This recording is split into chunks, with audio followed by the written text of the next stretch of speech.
hunger is the topic I want to go over.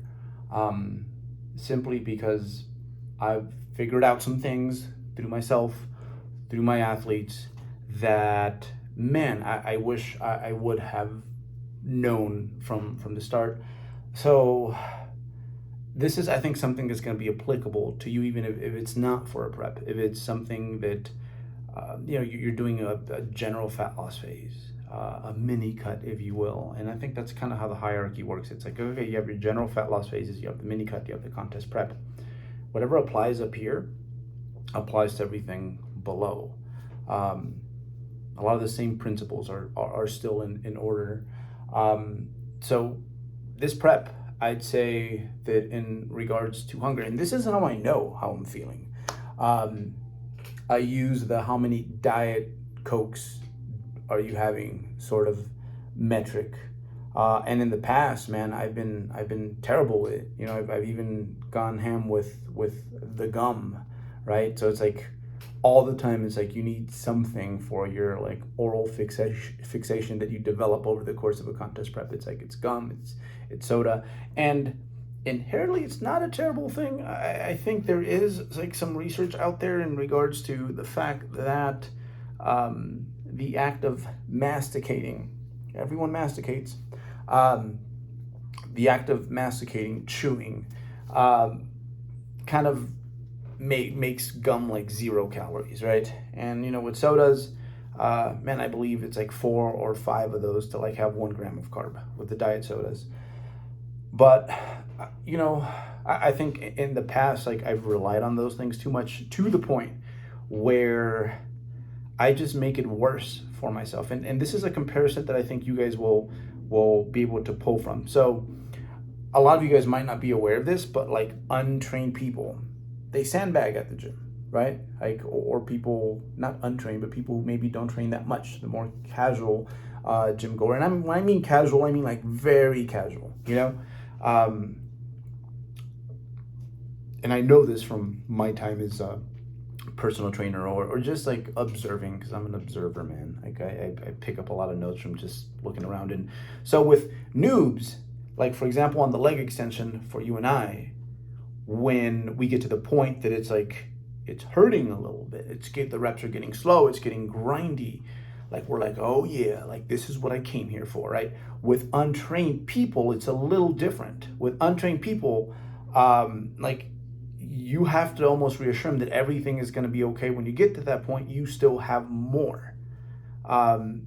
Like to them, it's a terrible thing. It feels like exactly what it is. And technically what it is your body being under attack. Like that's why it grows muscle there, right? Because it's like, we need to do something because of, there's something in our environment that's like really messing us up right now. So for us, pushing hard on those sets, like it's fun. Like again, like we wake up and we daydream about those things. And I think we know that, like it's not because we love it necessarily, because it's still uncomfortable, although we kind of do at some point, right? But it's because we know what that end result will be for our effort. It's like, okay, this is about where you have to train at from a reps and reserve standpoint in order to get the results you want. With hunger, it's kind of the same thing. It's I think I've gotten it to the point where like I know that at a certain point it's like you're going to want more food. Like whatever food you're eating is not enough, right? Like you are never full per se. And yeah, like now it's to the point where it's very similar to like that burning sensation when I am training, when I'm training, but when it comes to the diet, where you kind of just make peace with like, okay, these are the obstacles that I have to get through in order to get what I want from my physique, in order to lose the body fat that I want to. So I think one, it's like you kind of develop coping skills when it comes to that, and that just comes with experience. And it's one of the reasons that I recommend X amount, 3, if I remember correctly, 3 fat loss phases, good fat loss phases before you do your actual contest prep, like 3 successful fat loss phases, because it's experience when it comes to like the coping skills. And then also when it comes to your systems that you apply, that, okay, this is how I get the most bang for my buck in regards to calories, when it comes to taste, when it comes to satiety, right? Like these are all things that it takes a few tries to like figure that out.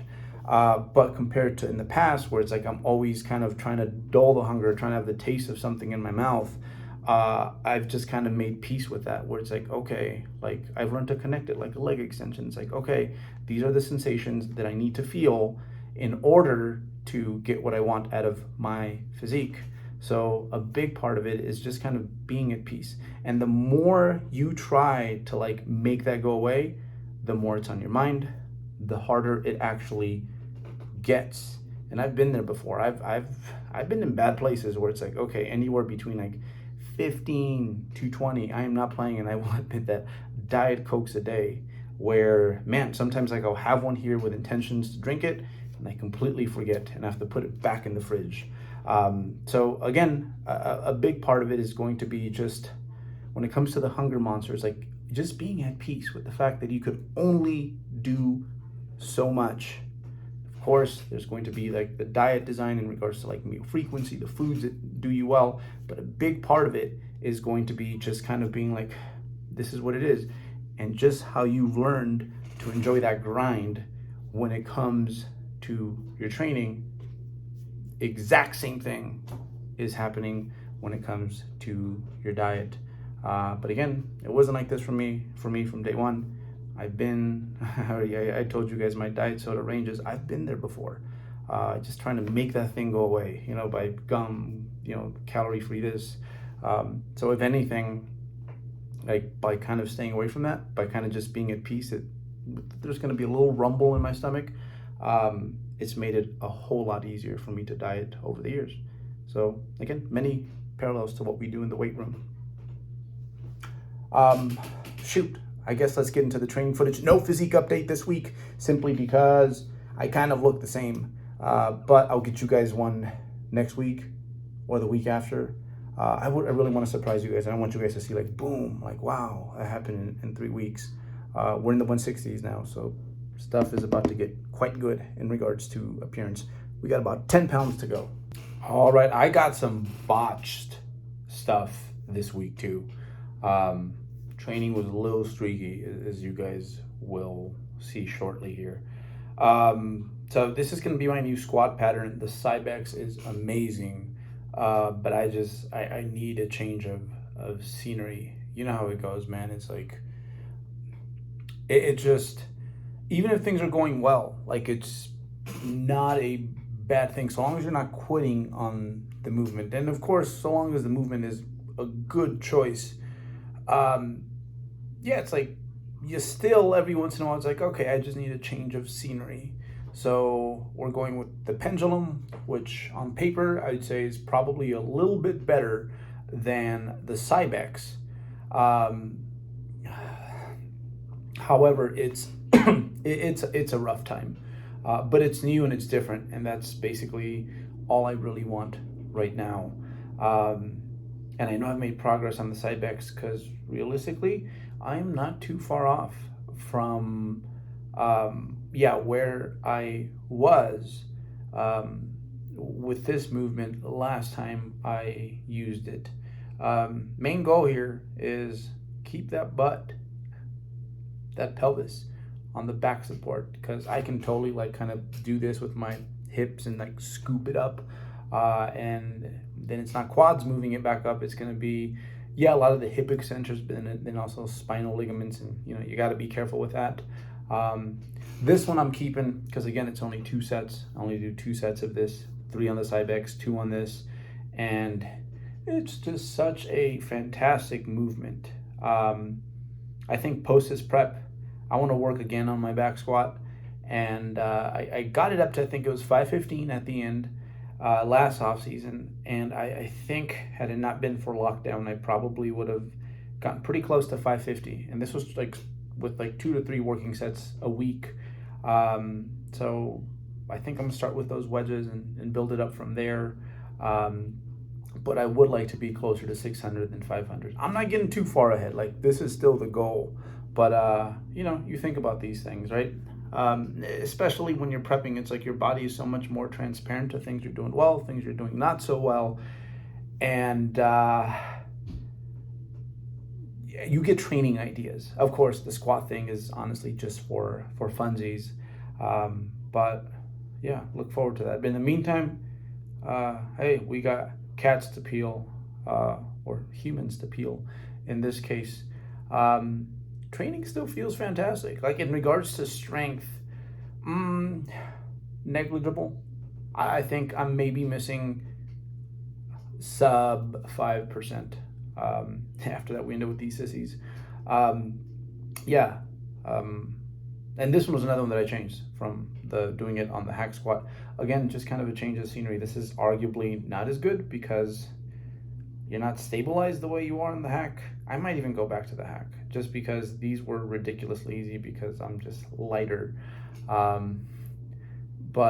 But yeah, training, fantastic. Still my favorite part of the day. And I think when prep actually starts to get hard is when, you're training. Usually it's like your break, right? You could have the shittiest day and it's like, okay, but I have my training. But eventually it just becomes like another stressor on top of, all the like real life things we have going on. But as of right now, it's still like my healthy form of escapism. It really is like meditating in some ways. Like you're, as an adult, sometimes like you don't have a whole lot of time where you're not kind of in your own head and thinking about way too many things. But when you're locked into a set, man, like that's all that like matters is like this moment, this thing you're doing. That's probably my favorite part about training right there. These were partials, lat dominant partials. I like this movement, but I'm thinking maybe let's go back to the dumbbell row because that was doing quite well. And as I get lighter, my loads aren't necessarily, getting lighter, which is a great thing. But in this case, it's like, hey, my torso, my erectors are feeling it more than when I was just like 5-6 pounds heavier than I am right now. So that's about how much I've lost since the start of this prep. So I hinge, right? I do other things for my lower back. So I'm completely okay with, and again, I think using rows and pulls for like erector developments, like wouldn't you rather just do something that's purely for that, right? Or a little bit closer to that. So that's probably going to be an adjustment.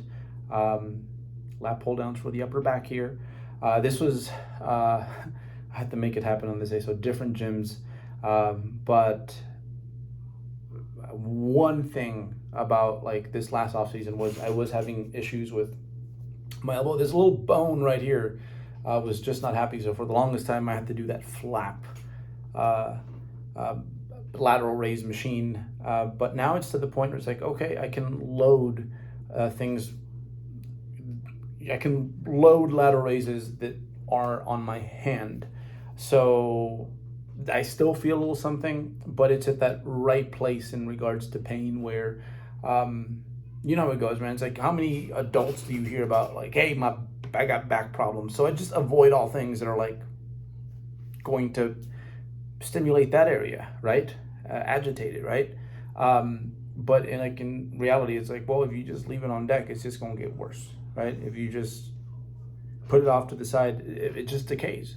So right now with that elbow, it's like it's to the point where like it's the right amount of pain and I don't feel anything afterwards and it's slowly trending in like a better direction. So yeah, I am very, very content to have this movement because the machine, it's great. It does hit up that lengthened portion, unlike the dumbbell lateral raises, but not as well as like cable movements. All right. Oh, I threw this in here. Watch me be really bad. Everyone always uploads like their good sequences. I think that's the shot I made. The next one you're going to see, it's no good, man. It's no good. My wrist is so stiff from just lifting. And believe it or not, like basketball was kind of a hobby. It was one of those, smoked it. It was one of those things that it's like I did so that I could hang out with my brother because he was like a straight baller. So no remnants of that. I think maybe soon we should have a 3D Muscle Journey basketball game. We had one a few years back. It was like entertaining because it was horrible. But yeah, man, everything feels good. I thought this movement might start to taper down, but like if anything, I think my technique's just getting better, and because of that, I'm able to hang here. Again, this one I am just tracing because it is probably, when I look at my whole training scheme, this is probably the most high risk movement, is these pause RDLs. And again, they're paused to kind of muffle the loads that I use, but it's hanging in there. So happy about that, because I do that's probably the thing I look forward to the most. Here's where I kind of botched things up. So I did 115s for a set of 6. This is what I'm supposed to be chewing on at this point and trying to drive that up to 10. But you know how it goes, man. It's like, your pressing's going to go. And I'm like, man, I think I feel 120 for 6 good.